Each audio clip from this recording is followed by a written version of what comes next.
Hello dear student. बड़े दिनों के बाद आज हम अपने यूट्यूब चैनल गुडविल जीएस और इंग्लिश ज्ञान गंगा पर आप लोगों के लिए कुछ लेकर आए हैं और ये संबंधित है हमारे मोस्ट इम्पॉर्टेंट जो एग्जाम में पूछे जाते हैं इंग्लिश के उस सेक्शन से जहाँ से 4 या 5 क्वेश्चन, आपको 5 क्वेश्चन से 10 क्वेश्चन देखने को मिल जाते हैं और वो है इडियम और फ्रेज। ठीक है, इडियम और फ्रेजेस को हम लोग पढ़ने वाले हैं। तो हर एक एग्जाम में इसमें से 5 से 10 क्वेश्चन तो आते ही हैं।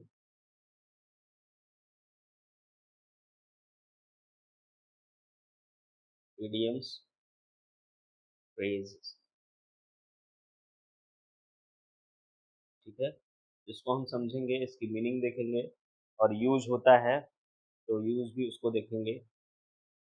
And verbs and phrasal verbs, तो इसकी एक सीरीज चलेगी, फ्रेजल वर्ब्स, जिसको आपको पढ़ना है। ठीक है, हर एक एग्जाम में मान के चलिए 5 से 10 क्वेश्चन के बीच में आते हैं, ये हर एक एग्जाम में पूछे जाते हैं। तो I hope you are ready. What I am going to teach you, you have to pay concentration on it and learn all the things properly।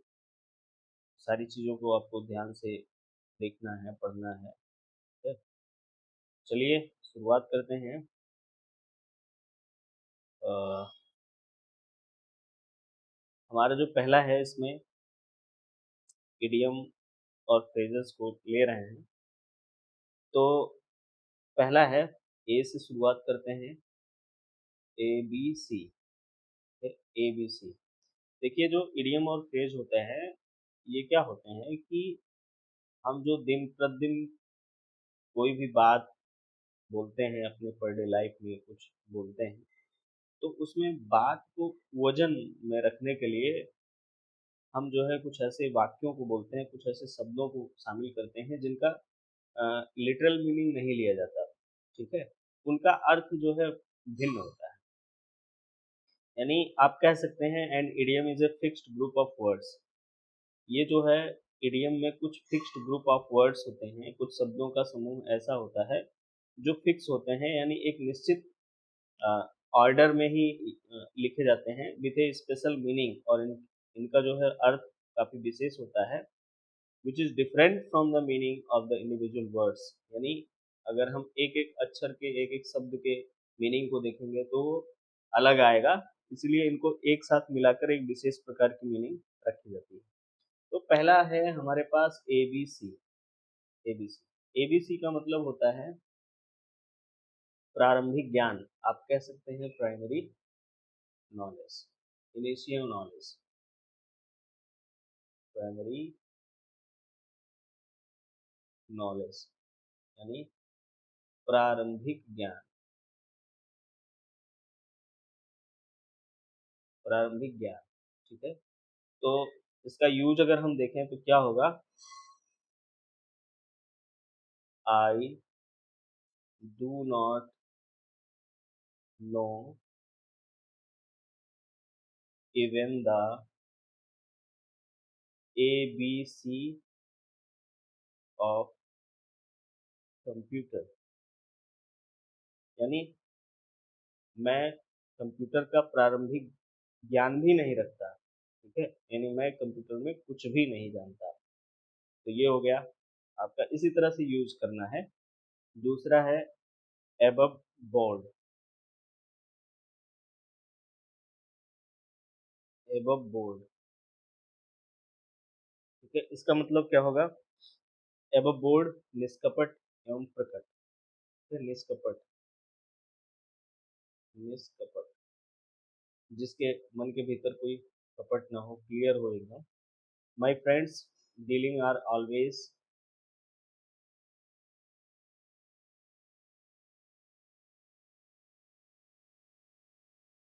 Dealings are always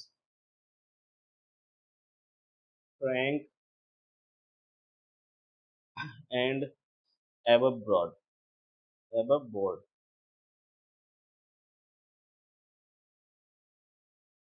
ठीक है, मेरे मित्र की या मेरे दोस्त की जो डीलिंग्स होती हैं, ठीक है, डीलिंग्स होती हैं, जो कुछ भी वो करता है वो काफी स्पष्ट होता है, निष्कपट होता है।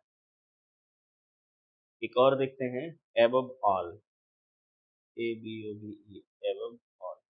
एबव ऑल का मतलब क्या हो गया? सबसे अधिक, सबसे अधिक। above all, beware of false friends. Above all, be aware of false friends.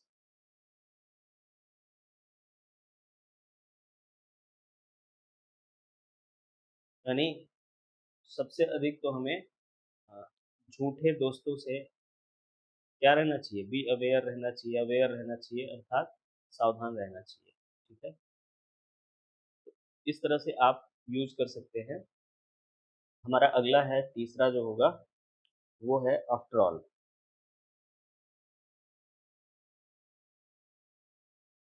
After all, after all का मतलब क्या होता है? आफ्टर ऑल का मतलब याद रहे, याद रहे, या आप कह सकते हैं कि हाँ, याद रहे।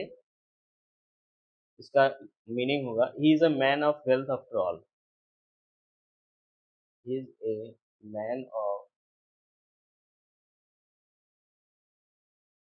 वेल्थ आफ्टर ऑल, यानी वह एक धनी व्यक्ति, याद रहे वह काफी धनी व्यक्ति है, इसे मैन ऑफ वेल्थ। तो इसलिए उसने इतना खर्चा किया। मान लीजिए मुकेश अंबानी ने अपने बेटे के शादी में, कुछ लोग कहते हैं 500 करोड़, कुछ लोग कहते हैं 800 करोड़ रुपया खर्चा किया। तो याद रहे, याद रहे कि वह काफी धनी आदमी है, तो he is a man of wealth after all. अगला है all in all. All in all, all in all का मतलब सब मिलाकर, या सर्वे सर्वा भी होता है, सब मिलाकर, या सर्वे सर्वा, सर्वे सर्वा। ठीक है, यानी powerful. All in all it was a miracle. All in all it was a miracle. ठीक है, दूसरा सर्वे सर्वा के रूप में, he is all in in the district, यानी जिले में वही सर्वे सर्वा है। ठीक है, किसी एक व्यक्ति के लिए।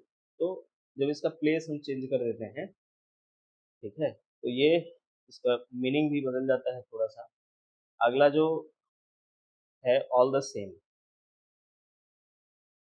नेक्स्ट वन है all the same. All the same का मतलब क्या होता है? एक ही बात, एक ही बात। ठीक है, तो it is all the same whether he comes or not. It is all the same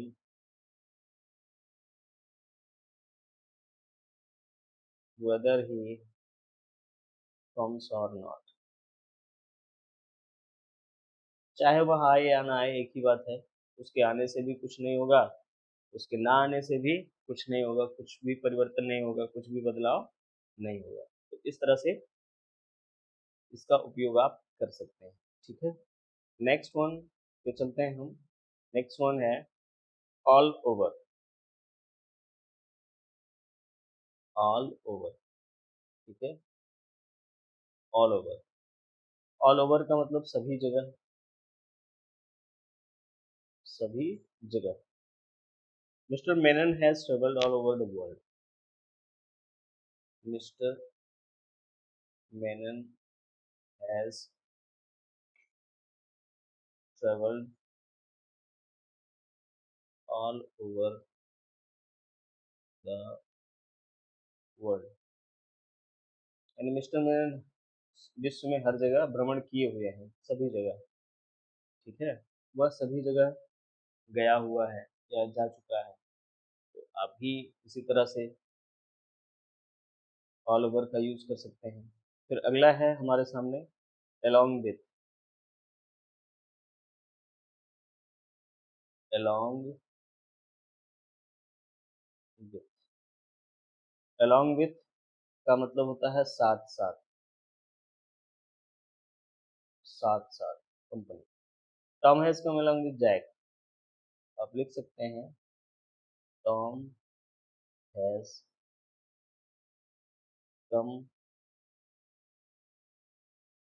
along with Jack. Tom जो है जैक के साथ साथ आया था, आया है। All along। नेक्स्ट वन है ऑल along। ऑल along का मतलब, तो ऑल along का मतलब होता है शुरू से अंत तक। शुरू से अंत तक, यानी ये दूरी दर्शाने के लिए, जहां से शुरुआत की है किसी चीज की, ट्रेवल की, वहां से लेकर और जहां तक पहुंच नहीं गए वहां तक। ठीक है, तो the child went on weeping all along। All along। ठीक है, the child went on weeping all along। पूरे रास्ते यानी शुरू से अंत तक लड़का रोता रहा, रोता रहा, रोता रहा। आप लिख सकते हैं there there are trees all along the road.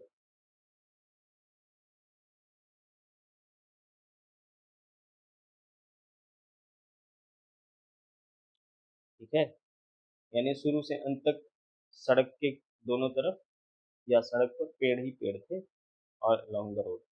इस तरह से आप लिखिएगा, इस तरह से आप जो है इसका नोट्स बनाइए और ध्यान से यूज करते रहिए। ठीक है, फिर अगला है, हम लोग देखते हैं all day long. All day long तो डी है, यानी दिन भर, दिन भर। सुरेश, यूज कैसे करना है, Suresh has been playing video game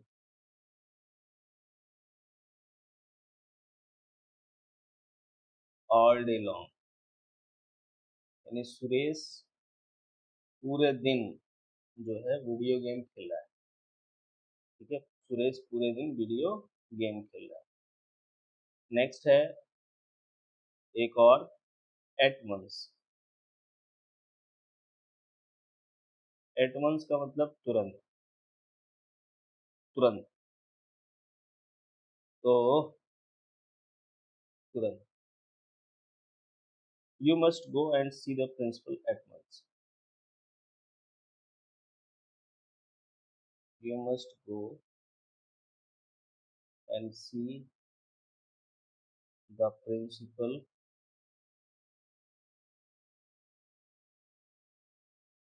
at once. यानी तुम्हें तुरंत प्रिंसिपल से मिलना चाहिए, तुम्हें तुरंत जाना चाहिए और प्रिंसिपल से मिलना चाहिए। एक और लिख सकते हैं एट वंस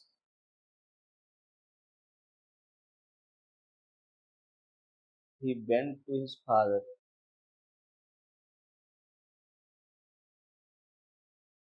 as